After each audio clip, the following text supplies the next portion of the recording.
Hola, hola a todos, bienvenidos esta semana a Café Virtual. Espero que tengan a mano su té o café para que disfruten de esta conversación con nosotros, ya que vamos a tratar un tema muy especial el día de hoy, el despertar de la conciencia. Les recuerdo que nos encuentran en Facebook en @Café Virtual en ESP y en nuestro correo electrónico contacto @café-mediovirtual.com y que nos pueden encontrar en las plataformas de mayor movimiento que son Spotify, Anchor, Google Podcasts, Apple Podcasts, Radio Republic, Breaker y Pocket Cast. El día de hoy tenemos a Arali y a Ian. Ian aún no llega, así que por allí escucharán que entra en la conversación. Muchachos, Arali, por favor, dale la bienvenida al público. Hola amigos, pues como lo saben soy de la Ciudad de México y me da un gusto estar con ustedes después de varias semanas que estuve de ausencia, pero bueno, es un gusto volver a compartir con ustedes. Arali, ¿cómo estás de salud para todos los que nos escuchan? Pues muy bien, creo que de la última vez pues platicamos un poquito del tema de mi tumor, pero pues afortunadamente las cosas van avanzando muy bien.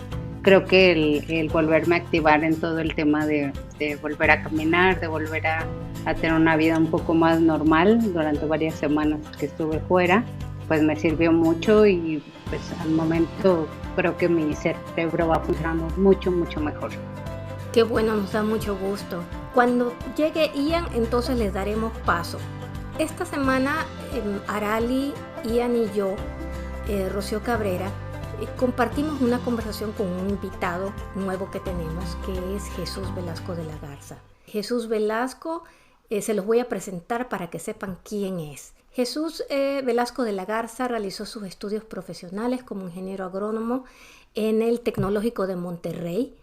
Posteriormente, en el mismo TEC, se graduó como maestro en finanzas y estudió su doctorado en ciencias de la carne y nutrición animal en la Universidad Estatal de Kansas en Estados Unidos. Jesús inició su experiencia laboral profesional como administrador de varios ranchos de engorda en el norte de México. Fue profesor investigador en el Departamento de Tecnología de Alimentos del TEC de Monterrey y durante ese tiempo desarrolló y dio inicio al Diplomado de Ciencias de la Carne, el cual está vigente aún en esta institución. Del año de 1995 al 2002 fue director del Programa de Investigación y Desarrollo del Programa de Agricultura y Tecnología de Alimentos del Tecnológico de Monterrey. Y por su trabajo en el TEC, en 1995 recibió el premio a la labor docente y en el 2013 fue reconocido por la huella que ha dejado en la comunidad Exatec. En 1994 comenzó a editar la revista Carnetec y ha publicado en esta revista más de 250 artículos. Actualmente sigue siendo editor emérito y sigue colaborando con la revista. En 1996 fundó Carnetec Consultores y dedicando así gran parte de su vida laboral a dar asesoría en industria de la carne. Es una eminencia, Chuy es una eminencia profesional en el área de la carne. En el 2016, Jesús obtuvo el certificado de Executive Coaching y en el 2017 el de Team Coach por parte de la International Coaching Community. En marzo del 2019 fue condecorado con el Premio al Mérito Académico por el Consejo Mexicano de la Carne y también fue nombrado vicepresidente del Clúster Agroalimentario del Estado de Nuevo León. En mayo de este 2021 fue nombrado presidente del Clúster Agroalimentario del Estado de Nuevo León. Actualmente Chuy dirige el Departamento de Productos Frescos en los supermercados internacionales H-E-B. Él y su equipo han colocado a esta empresa como líderes en el país en la calidad en alimentos frescos en México. Yo en lo personal conocí a Jesús como maestro precisamente cuando hacía mi maestría en el área de carnes en el TEC de Monterrey hace ya más de 20 años. Puedo decir con mucho amor y orgullo que además del extraordinario profesional que es un excelente ser humano, que ha estado conmigo en los mejores y peores momentos, siempre con un consejo sabio y una palabra de aliento. Chuy, como muy cariñosamente, pues le digo, y ya después de muchos años, porque la verdad es que antes me sentía como si le estuviera faltando el respeto, ha elegido un tema diferente. Podríamos hablar con Chuy muchísimas cosas acerca del área de la carne y a lo mejor en un futuro lo traemos porque no saben cuántas cosas interesantes tiene. Sin embargo, el día de hoy queremos tratar algo diferente y él en lo particular eligió este tema porque es muy importante para él y se llama el despertar de la conciencia. Quiero que le demos la bienvenida a Chuy, a Jesús Velasco de la Garza. Un placer tenerte con nosotros, Chuy. Hola Rocío, hola Arali, ¿cómo están? Buenas tardes. Espero que todos estén muy bien y todos los que están escuchando estén mejor todavía. Chuy, es un gusto enorme tenerte en este café virtual. Por favor, preséntate con nuestro público, dinos quién eres y por qué el despertar de la conciencia. Háblanos un poquito de tu carrera profesional, ¿qué te ha llevado a esto que sea tan importante? Pues mira, ya tengo casi 40 años de carrera profesional y una buena parte de la carrera me dediqué a la docencia. En el tiempo que estuve trabajando en el TEC de Monterrey, donde tuve el gusto de tenerte como alumna, pues duré cerca de 12 años en la docencia. Sigo siendo catedrático de la Universidad Estatal de Kansas como maestro adjunto y sigo participando con el Tecnológico Monterrey en programas de diplomados para la industria. Pero los últimos 20 años he trabajado para una empresa de autoservicio y creo que una empresa en donde me han brindado la oportunidad de convertirme en un líder. Y en ese tema de convertirse en un líder, pues se dice bien fácil, pero son muchos años de vivencias. Y creo que si a mí me pudieran a poner a escoger qué tema de todos los que puedo pensar que me han hecho exitoso, lo que yo pudiera concretar es decir que el desarrollo de la conciencia es lo que me ha hecho exitoso, y no solo exitoso sino también feliz. Nosotros cuando nacemos con 3 regalos. El primer regalo es la inteligencia, el segundo regalo es la libertad y el tercer regalo es la voluntad. Pero nuestra crianza, y por cuestiones ideológicas y de la forma como nos educan, como educaron a nuestros padres y así en una cadena sin fin, los padres nos piden prestada la libertad y nos piden prestada la voluntad y no nos enseñan a usarlas desde muy niños. Nos quieren soltar al mundo para que ejerzamos la libertad ya cuando somos prácticamente unos adultos, y cuando pudiéramos permitir que los niños de mucha más temprana edad aprendan a ejercer su libertad y su voluntad, porque aprender a usarlos tiene sus implicaciones y sus dolores. De manera que los padres al secuestrarnos la libertad y la voluntad nos sobreenfatizan el tema de la inteligencia. Casi todos estamos familiarizados con el tema de que a los niños que son buenos en la escuela todo les sale bien. Los padres los premian. Entre más lista es una persona, más lo premian. Y están perpetuando de esa manera y sin saberlo un énfasis demasiado exagerado en el tema del pensamiento. Quiero referirme al pensamiento como eso que hacemos con nuestro cerebro todo el día, que no necesariamente nos lleva a cosas positivas. Voy a entrar un poquito más adelante en eso, pero sí quisiera establecer que dentro del pensamiento vive un personaje que se forma a muy temprana edad, y yo no soy un especialista en la psicología humana, pero sí lo he vivido en carne propia. Ese personaje que se forma se llama ego y habita en nuestro pensamiento. Y tiene la capacidad de ver dentro de los recuerdos nuestros, tiene la capacidad de observar dentro de nuestro subconsciente y ver con toda claridad lo que está ahí, aun y cuando estas cosas sean obscuras para nosotros. Y este consejero que tenemos instalado todo el tiempo participa en nuestra vida diaria y mete la nariz en donde nadie lo llama. Y típicamente lo que provoca este personaje es que vivamos en conflicto con las demás personas. Yo quisiera definirlo así de una forma muy sencilla: el ego nos quiere para él solo. Y entre más conflictuados estemos con todos los que están a nuestro alrededor, más feliz es, porque tiene toda su atención, tiene toda nuestra atención. Antes de seguir platicando acerca de lo que es el desarrollo de la conciencia o el despertar de la conciencia, déjeme primero establecer un propósito. El propósito de mi plática del día de hoy es compartirle algo a todos los que me están escuchando, que quizá no van a descubrir hasta después de muchos años de golpes. Lo que quiero que descubran es que hay una manera más fácil de vivir, y esa manera más fácil de vivir es despertando la conciencia. Si son creyentes, van a decir que tiene que ver la conciencia con Dios, pues es, digamos, lo que la conciencia es nuestra parte divina, es la parte que no está afectada por nuestro ego, y son mutuamente excluyentes. Cuando el ego tiene un mal día, nuestra conciencia tuvo un muy buen día. Chuy, tengo una pregunta, pero cuando hablamos del ego, como mencionas, el ego me da la impresión de que no siempre es malo. Hay muchas ocasiones en que el ego, en forma de protegernos, es lo que nos mantiene creyendo en nosotros mismos, cuando el resto de la gente nos dice que somos malos, o que no sabemos, o que no podemos, o que no.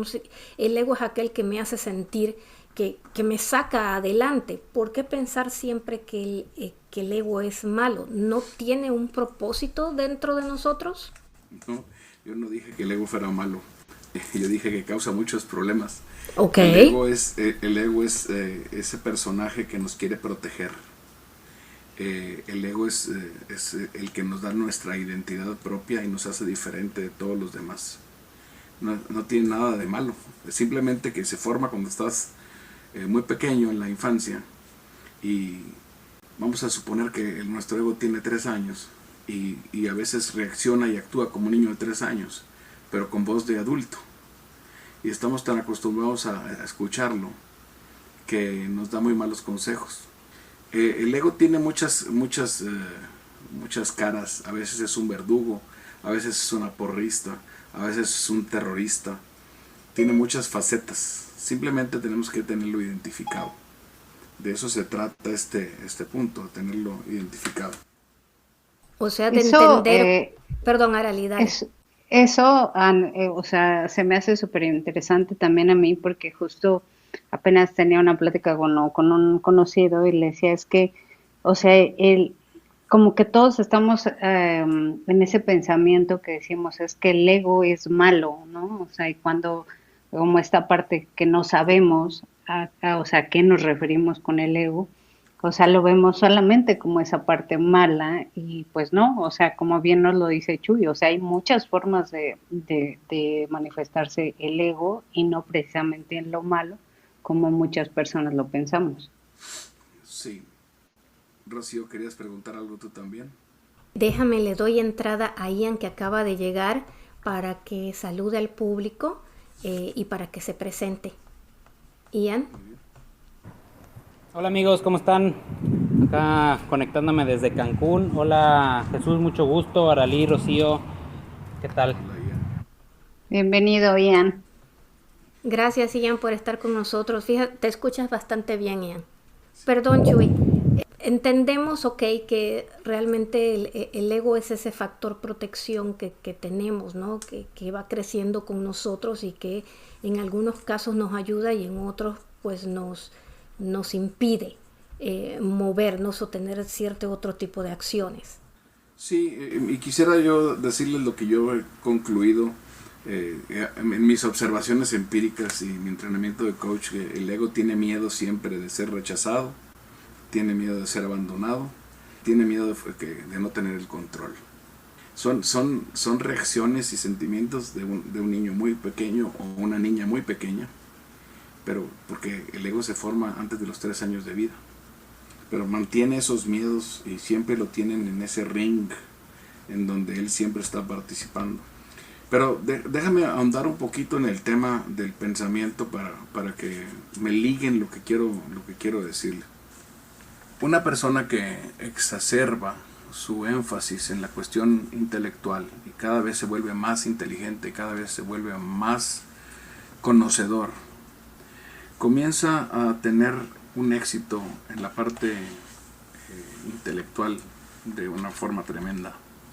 Y ese éxito que tiene en la parte intelectual comienza a reflejarse en un fracaso en la parte emocional.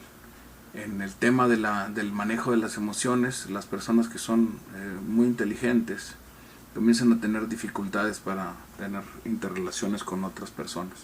El éxito de una persona no depende nada más de sus capacidades, también depende de su capacidad de relacionarse con todos los demás. Y aquí es donde comienzan los problemas. Nos volvemos muy buenos para algo, pero incapaces de interactuar con otros seres humanos, no nada más en el ámbito personal, sino en el ámbito de trabajo. Se comienza a hacer difícil convivir con una persona cuando esta persona ya tiene desarrollada su soberbia. ¿Y qué quiero decir con soberbia? Pues el sentimiento de ser superior a los demás. Y muy comúnmente las personas que tenemos este problema de la soberbia lo hacemos saber a todos los que nos rodean, de forma que es muy claro que el resto del equipo comienza a identificar estos rasgos y comienzan a aislarse de la persona. ¿Qué hace el ego? Pues no poner atención en lo que los demás están hablando, muy comúnmente no escuchar a los que están platicando con él, adelantar los juicios, adelantar las respuestas, no tratar de comprender lo que la otra persona nos está diciendo, y se vuelve verdaderamente imposible vivir con una persona como nosotros. Entonces, tarde o temprano, esto nos lleva a fracasos emocionales en la vida personal, o fracasos en el ámbito profesional, porque pues, en algunos trabajos nos pueden invitar a que nos vayamos porque somos insufribles y no podemos trabajar con los demás. Y naturalmente que esto nos lleva a una posición donde sentimos mucho dolor, y al sentir dolor viene un quiebre, viene un aterrizaje forzoso que nos pone en una situación en donde tenemos que evaluar qué está pasando. Y quiero decirles que en caso mío fueron no uno, ni dos, ni tres, fueron varios aterrizajes forzosos para poder entender qué verdaderamente estaba pasando, y tuve que agradecerle a la empresa donde trabajo que me pusieron a trabajar con un coach que me ayudó a hacerme consciente de lo que ocurría. Y les voy a poner una situación en la que ustedes pueden sentirse identificados plenamente. Cuando ustedes tienen un conflicto con alguien y les toca manejar después de ese conflicto, díganme si no les ha pasado que manejan de un punto A a un punto B, y pueden durar manejando 1 hora y llegan al punto B y se preguntan, ¿cómo llegué hasta aquí? ¿Qué venía pensando? Que ni siquiera me di cuenta cómo llegué del punto A al punto B. Y yo les pregunto a los que me están escuchando, a Aralí, a Rocío o a Ian, si les ha pasado esto. O sea, vas con la persona en conflicto y vas en silencio total, pero tu cabeza no deja de parar. O sea, la loca de la casa que tienes adentro va, hable y hable y hable y hable y habla. Pero tú no se lo dices al otro, ¿no? Nada más tú le vienes dando vueltas a lo mismo, pero sí, no eres capaz de entablar una conversación con la otra persona, ¿no? O puedes venir solo también, Rocío, y puedes pasar 1 o 2 horas manejando y no vas a hacer más que pensar. Y durante todo ese tiempo no tuviste conciencia, porque la prueba está en que cuando llegas a tu destino no sabes cómo llegaste ahí. Y eso nada más prueba que cuando estás pensando no estás consciente. Eso es justo lo que yo entendí. O sea, hay muchas veces a mí en el particular me ha pasado que de repente, o sea, con este ejemplo que ponías de manejar, o sea, de repente empiezas simplemente a moverte, y cuando te das cuenta ya estás en otro lugar y ni siquiera te diste cuenta del trayecto que hiciste porque no venías poniendo atención. Y creo que a veces es lo que pasa justo cuando estás con alguna persona que dices, híjole, ni siquiera puse atención, y a lo mejor ya me termino de contar algo y no puse atención en eso. Exactamente, y si lo quieres ver de una forma muy fácil, estar consciente es poner atención en el presente. sin dejar que nuestro cerebro nos lleve al pasado o al futuro con el pensamiento. Y quiero esclarecer que el pensamiento, no me estoy refiriendo a la capacidad de resolver problemas o a la inteligencia pura que nos saca adelante en nuestro día a día. Me refiero a ese proceso nocivo que se lleva a cabo dentro de mi pensamiento y de ustedes a veces, que tiene que ver con la imaginación, tiene que ver con un fenómeno que se llama consideración, con un fenómeno que se llama identificación y con las emociones negativas que se derivan de esto. Una persona puede imaginar 1000 escenarios en el camino a casa y puede preparar todo un diálogo completo con sus diferentes causales y sus diferentes consecuencias, y llega con un estado de ánimo terrible a su casa y resulta que su esposa o su esposo lo recibe. Hola mi amor, ¿cómo estás? ¿Cómo te fue hoy? Y la persona no puede creer lo que está escuchando. Cuando ya venía preparado para una batalla, resulta que a su esposa o a su esposo ya se le olvidó la causa del enojo. Todo ese proceso imaginativo nos consume la vida y produce una cantidad enorme de emociones negativas. Y otros fenómenos, como les decía, el de la consideración, cuando alguien comienza a decir es que en esta empresa no me valoran, en esta empresa no me tratan como yo me merezco. Cada vez que te pones en el papel de víctima, estás considerando. O el papel de la identificación que nos ocurre cada vez que ejercemos un juicio, cada vez que algo capta nuestra atención y lo evaluamos y nos gusta o nos disgusta. En el momento que algo nos gusta o nos disgusta, nos convertimos en la realidad que estamos observando. Es como si yo tuviera una experiencia con un vaso de agua fría y esa experiencia me recuerda a alguien que me salvó la vida cuando yo me estaba muriendo de sed. Y al mismo tiempo Rocío puede ver ese vaso de agua fría como algo muy desagradable porque alguien un día se lo tiró en la cara. Cuando dejamos de ver el vaso como un vaso de agua fría y lo vemos como una experiencia positiva o como una experiencia negativa, estamos identificándonos con el entorno que vivimos. Y eso es una de las herramientas que tiene el ego para alejarnos del pensamiento consciente, de estar el día de hoy aquí como lo estamos ahorita platicando. Es que a veces creamos unas historias mentales y para colmo según nosotros ponemos todos los pedazos juntos y terminamos inventándolas y nos creemos más esa que lo que nos digan las personas cuando escuchamos pues su versión, ¿no? De lo sucedido. Y a veces creo que no entendemos que mientras creamos y rumiamos esos pensamientos, como decías, se crean los sentimientos internos, se liberan químicos que nos hacen daño. Es correcto. Y lo peor del caso, Rocío, es que estamos tan acostumbrados a pensar que ya pensamos que nuestro pensamiento somos nosotros. Y no nos atrevemos a pensar que nuestro pensamiento es un proceso que ocurre a pesar de nosotros. Entonces, nadie quiere salirse de la cárcel mientras no se da cuenta que está prisionero. Nosotros somos prisioneros de nuestros pensamientos y necesitamos reconocer que somos prisioneros para poder salir de la cárcel. Esto que les estoy platicando no es nuevo, tiene 400 años. Si ustedes quieren leerlo en la Biblia, Cristo habla de hacernos conscientes en muchas formas y muchas maneras. El Buda habla de esto mismo, los sufis hablaban de hacernos conscientes. Si te vienes un poco más adelante en el tiempo, puedes ir a buscar literatura de Ouspensky o de Gurdjieff o Carl Jung, que fue contemporáneo de Freud y no se pudieron entender nunca porque Freud nunca quiso darle paso a la conciencia. Más adelante en la historia te puedes encontrar también a Eckhart Tolle, que es otro escritor que ha hablado de estos temas en El poder de la hora, por ejemplo. No son cosas sencillas de comprender, porque cada vez que queremos despertar, nuestro ego nos platica al oído y nos dice que pues, no nos conviene hablar de ese tema. Pero una vez que descubres que la conciencia es ejercitable y que la conciencia yo la puedo ir fortaleciendo y que puedo detener mi pensamiento cuando me está causando daño y pensar lo que yo quiera a gusto, a placer, entonces la vida se vuelve muy, muy, muy bonita. Porque esta nueva forma de vivir, uno elige cómo quiere sentirse. Chuy, hay algo que tú mencionabas dentro de tu experiencia personal.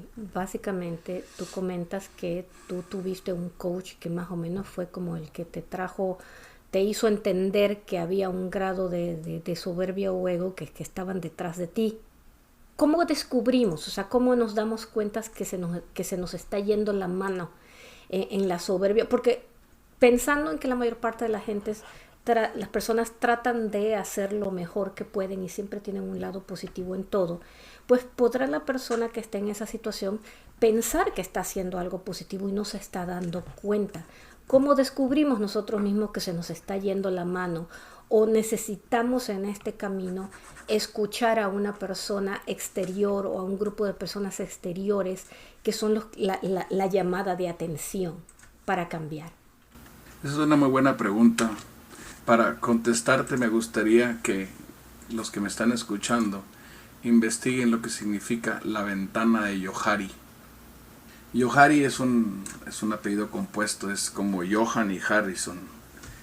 Y dividieron una gráfica de 4 partes en donde está lo que yo conozco de mí, lo que no conozco de mí, y lo cuadriculas con lo que los demás conocen de mí y lo que los demás no conocen de mí. De manera que se crean 4 cuadrantes donde está el área pública, que conozco yo de mí y los demás conocen de mí. Después viene el área ciega, que es la que los demás conocen de mí, pero yo no conozco de mí. Y luego viene el área oculta, que es lo que yo conozco de mí, pero que los demás no lo saben. Y luego el área desconocida, que es lo que yo desconozco de mí y los demás también lo desconocen. Para podernos ejercitar en el desarrollo de la conciencia, siempre necesitamos una escuela, como decía Ouspensky. Y no se refiere a que vayas a una escuela a sentarte a escuchar, significa que tienes que tener un maestro. Y ese maestro puede ser tu esposa, esposo, tu compañero, tu amigo. Alguien que te diga objetivamente qué observa de ti y que tú le hagas caso. Cuando esa persona te dice conscientemente, mira, yo observo que tú eres una persona muy conflictiva porque entras en disputa con tal o cual persona o con cualquier persona que te da la contra. Tu reacción natural va a ser decir, no es cierto. Pero la verdad es que te lo está diciendo alguien más. Y como actuamos siempre de manera subconsciente, nada más como el 98% del tiempo, los demás pueden ver nuestro subconsciente tal como es, pero nosotros no. Que esa es la parte donde la ventana de Johari nos ayuda mucho a darnos cuenta. Un proceso de coaching, cualquiera que este sea, nomás nos ayuda a abrirnos y hacernos más conscientes de lo que tenemos que darnos cuenta. Y una vez que te das cuenta de lo que tienes que cambiar, es muy fácil identificarlo y cambiarlo. Pero si vives en la oscuridad creyendo que tú eres lo que no eres y haciéndole caso a tu ego, es muy difícil que crezcas. ¿Cómo lograr que alguien te escuche? Porque hay 2 fases, quien me lo dice y yo que tengo un ego engrandecido o tengo soberbia, decida que vale la pena escucharle a esa persona. Pues ahí viene exactamente el meollo del asunto, Rocío. Y para los que están escuchando, espero que no tengan tanta paciencia como para caer en lo que les voy a decir. Todos estos quiebres que un ser humano tiene por falta de acoplamiento con los demás terminan invariablemente en situaciones de dolor. Y esas situaciones de dolor son las que nos ponen de rodillas y donde comenzamos a buscar soluciones para algo que ya tenemos que admitir que está dentro de nosotros mismos. Cuando llegamos a ese punto de quiebre en donde uno o yo pido ayuda, ese es el punto en donde uno o yo voy y pido ayuda a otra persona y le digo, necesito que me ayudes porque algo no está funcionando. Y esa persona quizá te va a decir, ay, me da muchísimo gusto que hayas despertado y que te des cuenta que tiene remedio lo que te pasa. Porque se dice muy sencillo, pero las personas que somos soberbias sufrimos mucho. Llevamos adentro del corazón un cúmulo de emociones negativas, de la falta de acople entre nuestra forma de pensar y la realidad que nos rodea. Tenemos grandes fracasos emocionales, muy dolorosos, muy silenciosos, y cuando llega el punto de despertar, créeme que el despertar es muy ruidoso, no pasa desapercibido. ¿Cómo, Chuy, una vez que tú despiertas y empiezas a analizar y te empiezas a dar cuenta que hay cosas que tienes que cambiar, cómo controlas el sentimiento de la culpa entonces? Cuando a lo mejor te das cuenta que hay situaciones emocionales o personas a las que le hiciste daño, que a lo mejor no puedes recuperar porque ya se han ido, pero que te das cuenta que eso pues estaba en ti o que tú lo hiciste. ¿Cómo controlas ese sentimiento de culpa para decidir moverte hacia adelante? Ay, Rocío, esa es la parte más difícil de todo, cuando uno hace recuento de los daños y tiene uno que comenzar la larga lista de personas a las que uno tiene que pedir perdón y con las que uno tiene que inclinarse y mostrarse tal cual es, mostrar la vulnerabilidad y abrir el corazón y pedir perdón por el daño que has causado y esperar que la otra persona sienta un alivio al tomar estas decisiones. Es muy doloroso, como dicen, tragarse el orgullo y pedirle perdón a las personas que uno ha ofendido, pero es un paso completamente necesario. Además es un ejercicio de humildad que requiere la conciencia. También es muy importante eliminar las emociones negativas. Las personas despiertas tienen que volverse alérgicos a las emociones negativas y tratar de evitar los juicios. Los juicios son otra forma de identificarse, de darle una connotación positiva o negativa a las cosas. Se trata de convertirse en contempladores de la vida, avanzar por la vida sin tener que etiquetar las cosas como buenas o malas. Todos los eventos se vuelven neutros y uno tiene que ponerse a aceptar lo que venga, tal como venga. Y es así como uno hace las paces con esta realidad. Oye, Jesús, una pregunta. Ahorita hablas de cuando a alguien le puedes preguntar pues, qué piensa de ti, como para esta parte de que te conozcas, cómo te ven los demás.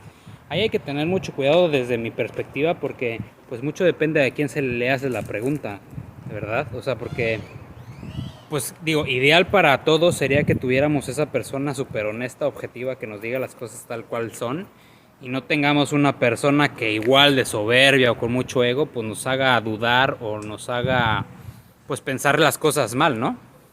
Tienes toda la razón, Ian. Es un proceso muy doloroso porque de veces te equivocas a quién le preguntaste. Pero mi recomendación sería comenzar con la familia cercana, con las personas que tenemos por seguras que nos quieren, nuestros padres, nuestros hermanos, y luego seguir con nuestro entorno laboral si es necesario. Te garantizo que si le preguntas a 10 colaboradores tuyos, los buenos y los malos, te van a poder decir lo que no ven de ti, lo que ellos ven de ti, en una forma clara, y si le pones números al asunto, pues van a empezar a salir los adjetivos y vas a tener estadísticas donde vas a poder decir, oye, 10 de los 15 que les pregunté dicen que yo soy soberbio, 10 de los 15 que les pregunté me dicen que no escucho, 14 de los que les pregunté me dicen que soy una persona muy difícil. Entonces empiezas a tener una información al respecto de ti que te puede dar un luz más o menos por dónde tienes que trabajar. Ok, claro. Y yo también Y, por ejemplo, hablando de esta... yo tengo Adelante, una Aralía, pregunta. adelante. Gracias. Yo tengo una pregunta. O sea, hay mucha gente que confunde el ego con la arrogancia, o como bien decías, el ego con otras cosas. O sea, cómo checar qué es exactamente, o cómo tener una respuesta mucho más clara de qué es en lo que estamos mal, porque, o sea, yo muchas veces he platicado con ciertas personas y me dicen, no, o sea, confunden mucho el ego con querer hacer las cosas bien y siempre me dicen, no, pues es que el ego no es malo, ¿no? Entonces, ¿cómo saber cuando estamos en el ego que es normal y el ego que es bueno hasta cierta forma y cuando nos estamos saliendo de esa parte? Mira, el ego siempre te trae en un ring, que es un ring en donde tú ganas o pierdes. Es un ring en donde hay fama o hay vergüenza. Es un ring en donde eh, está muy caracterizado. Déjame pensar, decirlo, mira, o te lleva a la fama o a la vergüenza, o te lleva a la culpa o al elogio, o te lleva al placer o al dolor, o te lleva a ganar o a perder. Si estás hablando de esas actividades, estás en control de tu ego. No es que sea malo o bueno, simplemente es el juego que quiere jugar. Pero vamos a suponer que alguien me dijera, ¿cómo le hago para saber si mi ego me está dominando? Pues te puedo decir, por ejemplo, que si tienes la necesidad de tener siempre la razón, o si tienes la necesidad de tener el control, o la necesidad de culpar a los demás, o si tienes un diálogo autodestructivo, o si tienes la necesidad de estar quejándote todo el tiempo, o criticando todo el tiempo, o tienes la necesidad de impresionar a los demás, o tienes resistencia al cambio, o tienes el hábito de etiquetar, o de cumplir expectativas ajenas, o el deseo de juzgar. Todas esas son actividades de un ego que está fuera de control. Y si te pones a ver todas estas que te acabo de decir y eliminas 3 o 4 o 5 de las que mencioné, te vas a dar cuenta que te vuelves una persona más agradable para todos. Ok, sí, es que muchas veces es lo que he llegado a platicar y me dicen, no, o sea, es que a veces cuando necesitamos impulsarnos a salir adelante de algo, de alguna situación, dicen, es muy bueno el ego porque te impulsa, pero yo siempre me he preguntado justo esto, que digo, ¿en qué momento no, o sea, no salirte de la línea? Porque yo creo que muchas veces a lo mejor queremos como salir de alguna situación y no precisamente el ego nos va a llevar por el lado bueno, sino por el lado un poquito más complicado. Es correcto. Yo creo, Arali, que o sea, el ego tiene, por ejemplo, un lado positivo en ese cuando tú estás y necesitas un impulso, el que tú digas, es que yo soy buena, yo sé que yo hago esto bien y bien, y de esta manera. Ese es un lado positivo, es el que te mantiene en pie. Siento que el problema sería cuando yo me empecino en tratar de llegar a un lugar y hacerle saber a todos los demás que yo soy inmensamente buena en esto, en esto, en esto y que soy mejor que los demás. Exacto. Sí, si yo te listara algunos consejos para ser feliz, casi todos estarían, o muchos estarían relacionados con el ego. Por ejemplo, vive dentro de tus posibilidades. O sea, no seas ostentoso, va en contra del ego. Escucha más, habla menos, va en contra del ego. Busca la excelencia, no la perfección, va en contra del ego. No eches culpas ni hagas excusas, van en contra del ego. Sé gentil con las personas que no son gentiles contigo, va en contra del ego. Sé humilde, va en contra del ego. Aprende del pasado, y no te arrepientas del pasado, aprende del pasado, también va en contra del ego. O sea, hay muchos rasgos que el ego tiene, donde nos mantiene alejados de la conciencia. No, yo no quiero ponerle etiqueta positiva o negativa, y dudo mucho que el ego sea el que nos impulsa, Rocío. Yo pienso que lo que nos impulsa adelante es nuestra parte divina, que es nuestra conciencia, que un día le pone un alto a nuestro ego y le dice, hey, tú vales mucho, salte del agujero donde estás metido, pero no estoy seguro si es el ego o la conciencia. Puede ser, o sea, la verdad es que no sabría yo decirte qué es.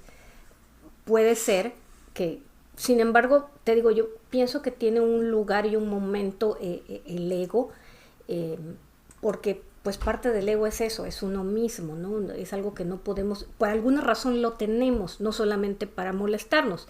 Debe de tener una razón, lo que tenemos que saber es cómo manejarlo y cómo guiarlo, en qué momento apagarlo cuando se enfoca en donde no debe de ir y en qué momento lo necesitamos que venga y que me suba. No sé si me expliqué. Sí, claro, te voy a decir cómo yo he aprendido a vivir con mi ego muy contento. Lo veo como un niño de 3 años, cachetón, muy bonito, regordete. Lo tengo sentado en mi regazo, tiene voz de hombre, claro, habla como yo y me quiere participar en mis discusiones en mi vida, y cuando se pone necio le doy una paletita, lo abrazo, lo hago que se sienta muy feliz y no le hago caso. Esa es la forma como yo lo he logrado poner en su lugar. Pero no te descuides, porque siempre está listo para regresar. Es como la humedad, se mete por todos lados. Wow. O sea, cuando se le acaba la paletita vuelve a las andanzas nuevamente. Claro, siempre está despierto, siempre está listo para hacerte batallar. Ok, danos ahora, Chuy, algo así como que muy tangible, muy para los que nos escuchan, para los que están en la vida diaria. ¿Hay algo en particular? O sea, sé que nos diste varias cuestiones como para reconocerlo y preguntar lo que salió de la pregunta de Ian. Pero, por ejemplo, muchas veces en áreas de trabajo, cuando tenemos compañeros o jefes que realmente son egos subidos, tú desde el fondo dices es buena persona, pero realmente pueden hacer la vida del lugar o el ambiente en donde estás increíblemente tóxico, ¿no? Sí. ¿Cómo lidias con eso? ¿Cómo lo reconoces? ¿Cómo tú tomándolo como que, ok, convivimos con esas personas? ¿Cómo convivimos con esas personas que están así como que no lo ven, o cómo se los dejo caer para que se den cuenta? O sea, ¿cómo lidiamos con eso diariamente sin que nos afecte? Porque nos termina afectando. Claro, yo tengo unos lentes mágicos, Rocío. Yo llego a mi oficina con mis lentes mágicos y me permite ver a la persona como un niño. Cuando su ego quiere platicar conmigo, no veo a una persona adulta, veo una persona chiquita, una persona niño. Y me pregunto, ¿cómo cambiaría mi vida si viéramos a las personas con compasión? Si viéramos a los sentimientos de estas personas y no dejar que nuestro ego participe de esta conversación.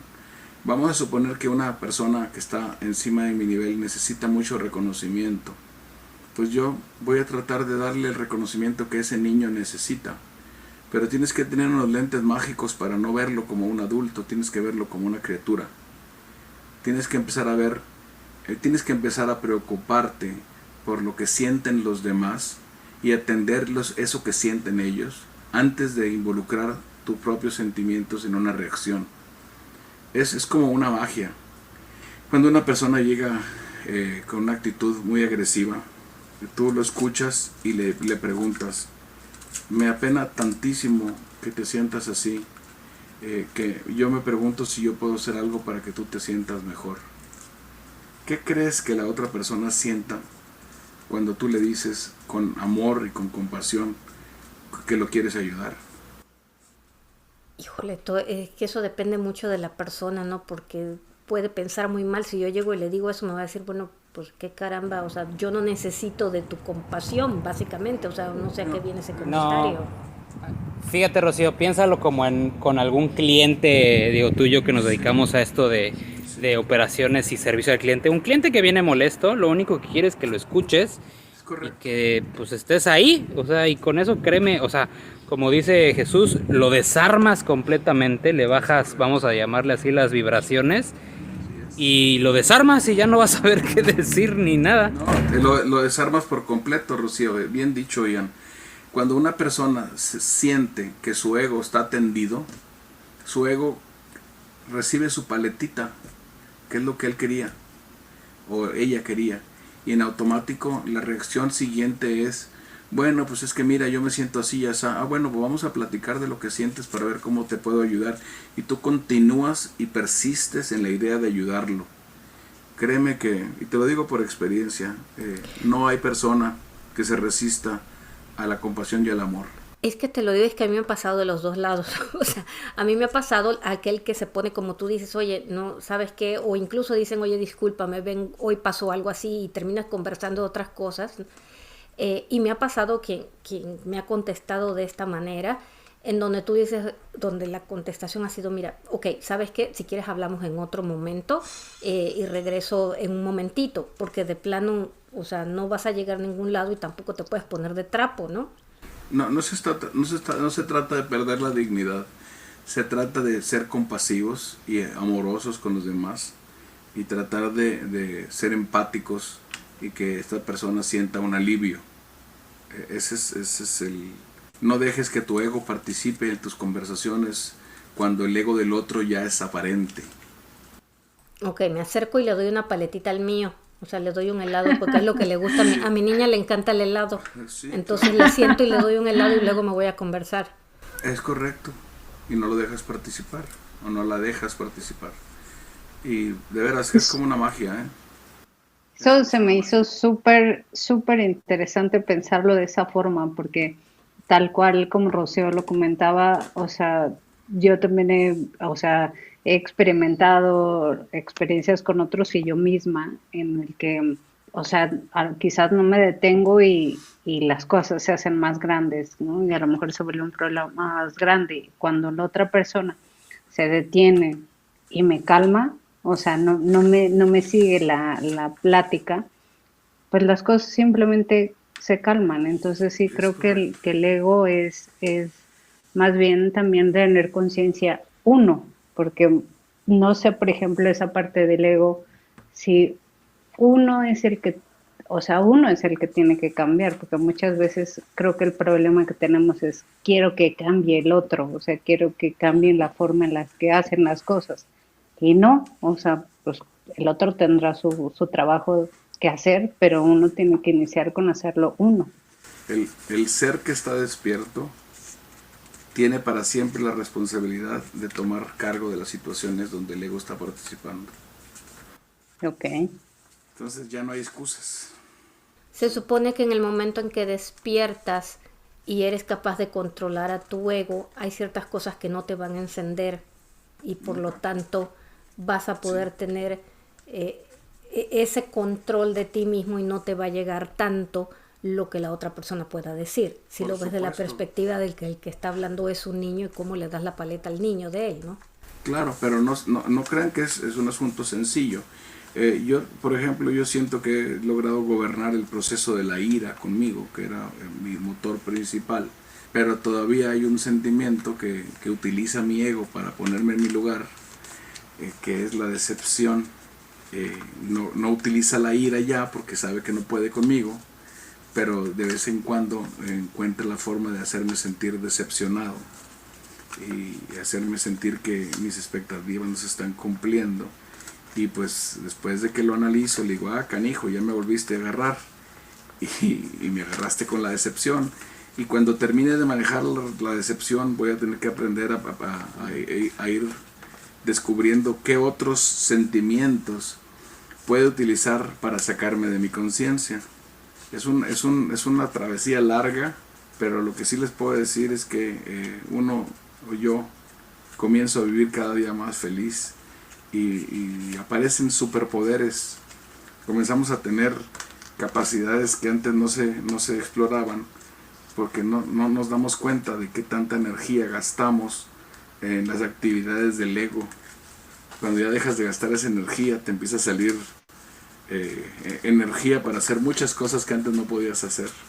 Es que si pensamos en la cantidad de pensamientos que tenemos en la parte cuando le metemos las cuestiones negativas, el tiempo que gastamos, el esfuerzo y los químicos que soltamos creándonos historias que no son, que ni podemos comprobar tampoco, las expectativas que creamos de la gente, que nos las creamos nosotros mismos porque ellos no nos las dieron a nosotros, sino que nos las creamos nosotros. Y decidimos que si mejor vivimos en el presente, en lo que tenemos y lo vemos desde ese momento, pues elegimos realmente gobernarnos a nosotros mismos, que es lo único que podemos controlar y con ello lograr esa felicidad que eventualmente es una elección, porque yo elijo vivir de esa manera y no se la puedo poner en las manos a nadie más que a mí mismo.